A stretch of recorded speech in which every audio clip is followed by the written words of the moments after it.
सच कहता है तो वो झाड़ू से मारते हैं। अरे ये कौन सी जगह, कितनी भीड़ है। एमएलए का घर है, भीड़ तो होगी।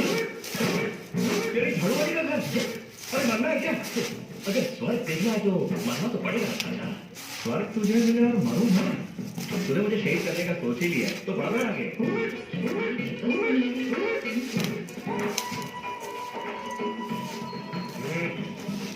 ये घर की यहाँ एमएलए से मिलना है। मैडम प्रेस मीटिंग में है, नहीं मिल सकते। मैडम मेरी गर्लफ्रेंड है, उसी ने बुलाया। गर्लफ्रेंड? मैंने तो नहीं देखा। पहलवान कभी अपनी किडनी देखी है तुमने? नहीं। तो अपना लिवर देखा? नो। दिल तो देखा ही होगा। नेवर। जब